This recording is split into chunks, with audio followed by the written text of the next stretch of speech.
आपको भी प्रणाम, आपको 2 बार प्रणाम। Who is Amit? मैं हूँ गुरु जी। आप अमित हैं जी। फटाफट नहीं बता दे सीताराम कौन है। पकड़ना पड़ेगा सीताराम। परदादा के दादा है। परदादा के दादा है। दादा हैं। यो तनक अरबपति बना सके।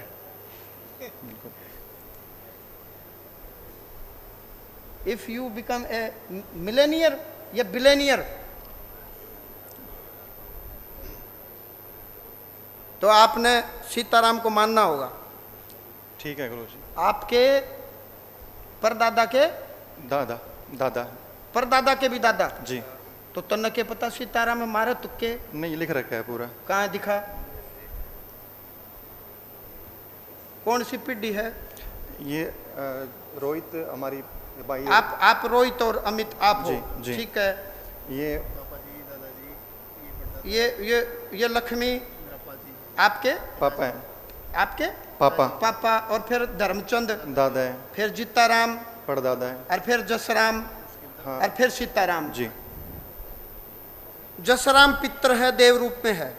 सीताराम शुद्ध है, भगवान की शरण में है। यानी कि ये देवलोक के पित्र हो गए सीताराम जी। देवलोक के पित्र अमावस्या तिथि या कोई मांगलिक कार्य होगा तो ही आते, ना नहीं आते। जसराम अभी मृत्युलोक में है, यही है।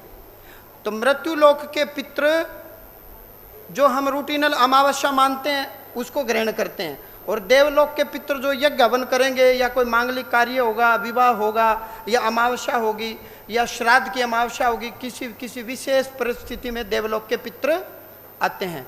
देवलोक के पितर यदि अब जैसे भगवान शिव की शरण में है तो शिव की भक्ति करेंगे तो आपको अच्छा लगेगा, एक तरंग उत्पन्न होगी, फिर कुछ दिन बाद आपको शिव जी अच्छे लगने लगेंगे। आपको नहीं, वो कोई गण बैठा है, आपके वंश का है, जेनेटिकली आप उसी की औलाद हो, आपके वंश में वो आपसे पहले आए थे, वो शिव के पास हैं। शिव की भक्ति करोगे तो वो आपसे कनेक्ट हो जाएंगे। तो कई बोलते हैं कि मुझे शिव जी अच्छे लगते हैं। तुझे शिव जी अच्छे नहीं लगते, तेरे वंश की कोई आत्मा ऑलरेडी उस लोक में चली गई। बोल मेरा तो शिव जी फायदा करता है। शिव जी नहीं करता, ऑलरेडी वहाँ आपका कोई जेनेटिकली आपके वंश की कोई आत्मा शिव की शरण में चलेगी। इसलिए शिव की भक्ति करें। दाताराम प्रेत है, दाताराम को पितर नहीं मानना। कौन है दाताराम? परदादा के भाई है। परदादा के भाई, ये प्रेत है। क्या बच्चे हुए इनको? अनमैरिड थे, इसलिए ये प्रेत हैं। मृतक दाताराम प्रेत हैं। दाताराम पितरों की जमात में बैठ जाएं तो ये औत पित्र हो गए। क्या हो गए ये? औत पित्र। ये शुद्ध हो जाएंगे, अभी शुद्ध नहीं है। क्यों शुद्ध नहीं है? मैं प्रमाण देता हूँ। मृतक दाताराम कोई बाहर का मृतक राम कुमार है, उससे बातचीत करते हैं। राम कुमार को सुना आपने? जी। मार तुक्के। कौन है राम कुमार? गांव में ही है। जब मृतक राम कुमार बाहर का प्रेत और मृतक दाताराम आपस में मिलते हैं तो इसका मतलब ये ठीक नहीं है, ये कल्याणकारी नहीं है। दोनों एक दांत रोटी तोड़ते हैं। यानी कि राम कुमार संतोष देवी के घर में जाता है, ताई है, आपकी ताई है। संतोष भी खीर बनाओगी तो राम कुमार और दाताराम पूछ जाएंगे। तुम भी खीर बनाओगे तो दोनों आ जाएंगे।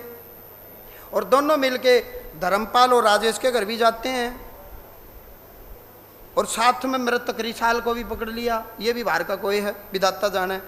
इसका मतलब घर में तंत्र नहीं है। शरीर में रोग दोष बीमारी, काम में रुकावट आती है, घर में तंत्र नहीं है। अनिल संजय सुमित के साथ लेन देन कर, धन मैं दे दूंगा, बाकी तेरी माँ आशीर्वाद दे देगी। ठीक है गुरु। धन मैं दे दूंगा। कितना चाहिए बोल? छोटी सी बात है, सीताराम के लिए छोटी सी बात है। हाँ, इनके लिए कोई बड़ी बात नहीं, कोई बड़ी बात नहीं। मैं कभी मजाक करता ही नहीं हूँ।